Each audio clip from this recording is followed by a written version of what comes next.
Nesse vídeo aqui eu vou estar explicando como é feita a divisão do programa do CCW padrão Packform. Então aqui, ó, primeiramente nós vamos ter todas as rotinas juntos de programa, entendeu? E eu vou ter uma lógica do PLC e um dispositivo da IHM. A gente vai abrir com o dispositivo do PLC. Então se a gente fechar essas janelas, clicando duas vezes em 1850, ele vai abrir a configuração do dispositivo. Aqui a gente vai ter a configuração de todo o dispositivo, né? Informações de memória, porta serial, importante a porta Ethernet, né? Tem que estar configurada com IP. Outra parte de plugins, né? Nesse caso aqui ele tem um plugin serial aqui. Aqui vão estar as configurações desse plugin. Posso abrir aqui, abrir a configuração, né? E tudo mais relacionado ao PLC. Em seguida aqui, a gente vai ter as rotinas, né? Então nós temos as rotinas principais, isso aqui que o PLC executa. E mais para baixo nós vamos ter as variáveis globais, ou seja, variáveis que são vistas em todo o programa, né? Entradas e saídas e tudo mais. Mais logo abaixo a gente vai ter os blocos de função. Todos os blocos de função criados, então esse aqui pode ser orientado, né? Pode ser criado mais que um. Funções de usuário, não tem nenhuma, e tipo de dados. Então aqui em tipo de dados, nós vamos ter matrizes, estruturas e palavras definidas, né? Então no caso aqui são os blocos de dados, inversor de frequência, etc. E as matrizes, né? Desenvolvidas. Em programas, as divisões ficaram assim. Controle geral são de uso geral, padrão em todos os projetos. Então, todos os projetos vão ter essas rotinas aqui, da entrada até a integração. E essas são SIS, são sistemas pertencentes somente à máquina. Então, assim, em outro projeto, essa parte aqui não vai ser, não pode não existir, né? Por exemplo, de uma CFI para uma GFX, de uma CFI para um orquestrador, enfim. Aqui em cima, então, nós temos as entradas, saídas, estatísticas, alarmes, avisos, receitas, parâmetros, automático, equalização, passo a passo, teste a cego, integração. Tem em comum em todos os projetos. Sistema de transporte, sistema de peso, dobra, etc. não vai ser comum em todos os projetos. Variáveis locais e globais. Então, nós temos aqui variáveis locais, que elas só são vistas nesta rotina. Né? Como nós sabemos aqui, é tudo protegido por cima.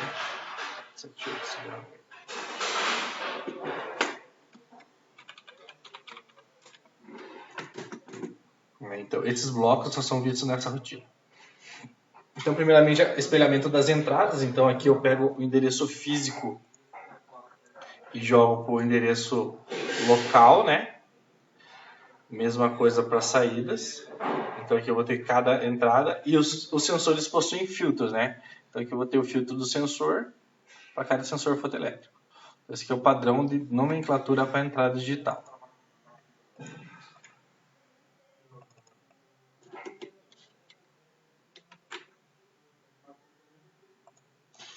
Para saídas,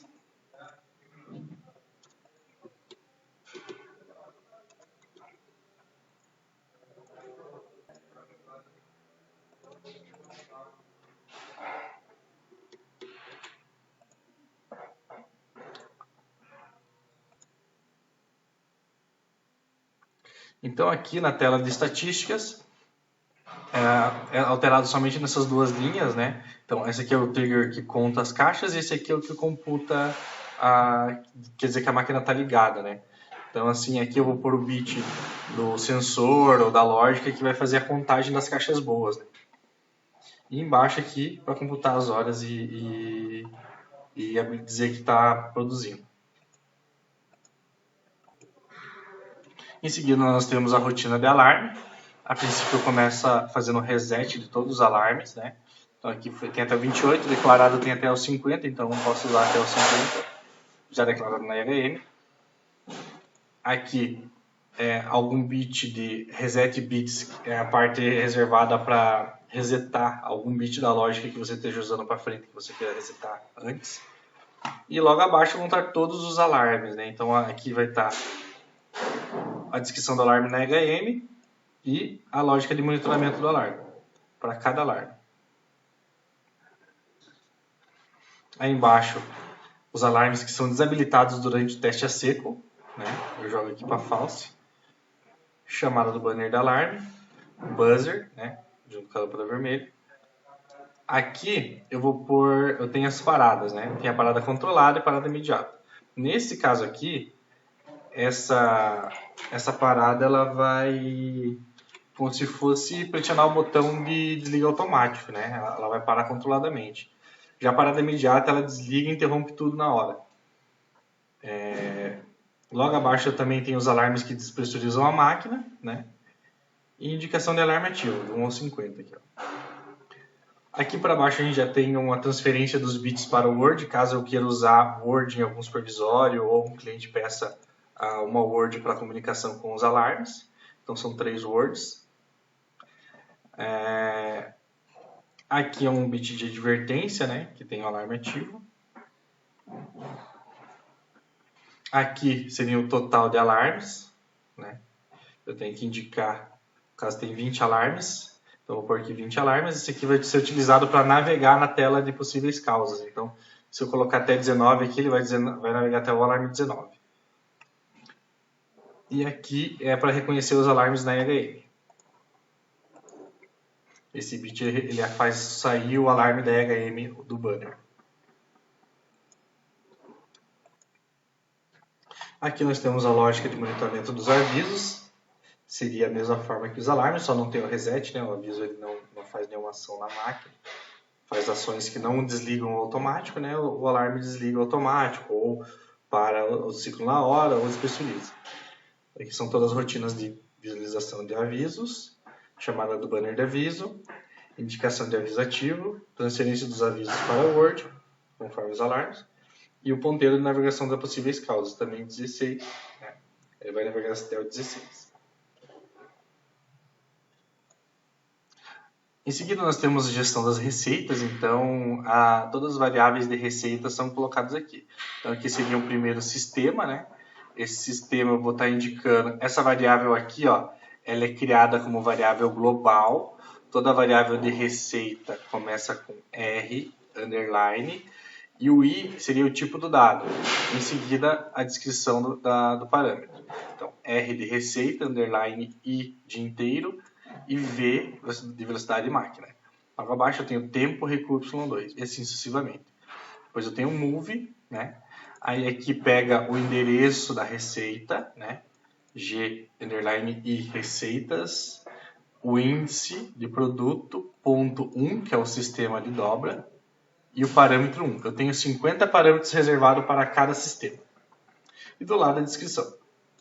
Logo abaixo aqui são as receitas base. Então eu tenho a receita do 1 ao 10 seriam receitas da máquina, e as receitas de cópia seriam a 11, 12 e 13. Aqui seriam as variáveis que essas receitas iam receber, para, no caso, queira fazer uma cópia. Nesse caso aqui, a gente colocou umas variáveis de inicialização, 10, 400, e o operador consegue copiar esses valores para uma receita, caso ele queira. Aí, sucessivamente para o sistema 2, sistema 3 e assim sucessivamente. Aqui seriam as variáveis para adição na tela de operação. Foi colocado dessa forma. Eu pego o bit da tela atual e faço essa rotina de movimentação. Aqui embaixo são o total de receita por grupo, total de quantidade de receitas, o nome das receitas base, no caso o nome da receita 11 vai ser 20 caixas, assim por diante. E aqui a tela de navegação. Então esses valores aqui são para as telas de navegação. Tá? Então quando chegar no 7 ele vai voltar, ele vai parar e assim por diante. Aqui embaixo está a lógica de escrever o valor da receita, leitura do valor da receita, verificação se qual receita está habilitada, verifica se a receita está selecionada. Aqui, caso o produto não esteja selecionado, ele seleciona 1. Aqui a lógica de seleção de produto. Aqui ele informa o nome do produto selecionado. Aqui a rotina de copiar e apagar a receita, que indica o valor da receita selecionada para cópia e a receita selecionada de origem e destino. E pronto. Neste caso aqui, o padrão de tagueamento para variáveis de entrada é ix, i de entrada, x de bit, underline, o tag dos dispositivos. Se o sensor for B7, P10, S, enfim, coloca o tag logo lá. O padrão para endereçamento das saídas. Então aqui o padrão para endereçamento das saídas é QX, underline e a descrição. No caso a gente está usando o tag, né? K7 e depois o comentário. Padrão para declaração de variáveis de parâmetros, né? Então nós temos as receitas, que são 10 receitas com X grupos e N parâmetros, que a gente pode ter na máquina. Já os parâmetros em si, nós temos 6 conjuntos com 50 parâmetros, né? Que a gente pode estar definindo ali. O primeiro é padrão, é só de operação. Então, o padrão para declaração das variáveis locais é P underline X, seguindo o mesmo raciocínio da receita, né? Só começando com P. H de habilita e a descrição do parâmetro. Aqui tem a função de conversão, converte qualquer valor para booleano. E aqui o endereço do parâmetro. Então podem ver que o index é 1 e o subíndice é 2. Aqui é 1 e o subíndice é 2. Aqui o index é 1 e o subíndice é 3. E aqui é a variável inicialização. Então quando der um ciclo principal, ele vai carregar esses valores dentro desse conjunto aqui, inicializando com essa conversão. Então, logo em seguida, nós temos os parâmetros de sensor, seria a mesma lógica, né? Então, os sensores fotoelétricos, todos vão ter tempo para acionar e desacionar. Seriam filtros, né? E aqui, a inicialização deles. Parâmetros comuns, seriam parâmetros comuns para todas as receitas, a inicialização, tempo de alarme, tempo de aviso, condições de edição de tela de operação, e aqui seria um total de parâmetros para a navegação. Que é a lógica de escrever e de leitura dos parâmetros. Em seguida, nós temos o controle do ciclo automático. Então, aqui nós temos o reset geral. Sinaliza esvaziar o buffer, ou seja, quando eu dou um reset geral, uma saída indica que foi esvaziado o buffer, que é o K8 solicitado pelo cliente. Aqui é o primeiro ciclo do PLC, é o Master Cycle. O primeiro scan do PLC. Aqui são os bits do usuário, então esses bits estão em HM indicando o usuário operador, master, eng, pack, usuário ok e turno aberto. Aqui é para fazer logout na tela inicial. Isso aqui é gerenciamento do ciclo, né? Ele faz gerenciamento do estado da máquina. Então nessa parte aqui deve ser colocado o botão automático, botão de desligue caso tenha, né? Um para ligar, outro para desligar. Isso aqui é o bit de parada imediata, o bit de parada controlada.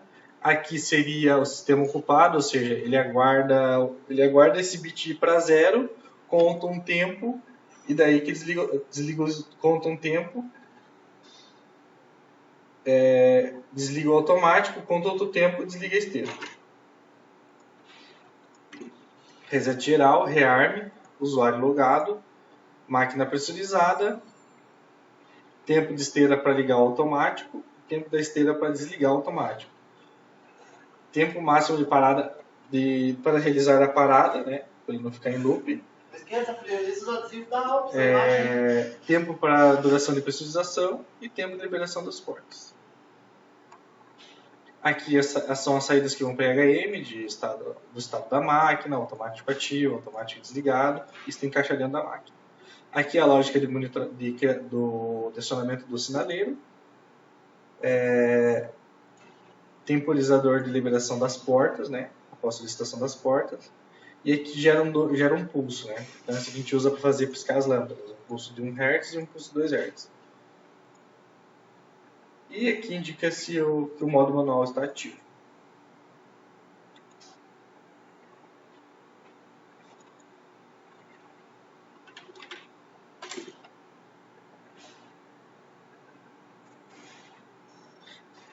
Aqui seria a tela de equalização.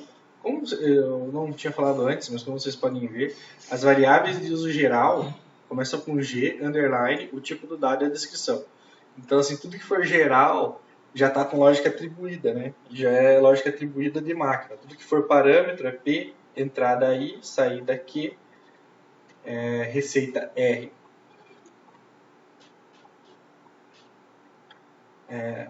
Na tela de equalização é utilizada para máquinas que têm uma equalização. Nesse caso aqui não tem. Mas o que ocorre? São as variáveis que estão na IHM que são de controle do processo, quantidade de produtos dentro da máquina, enfim.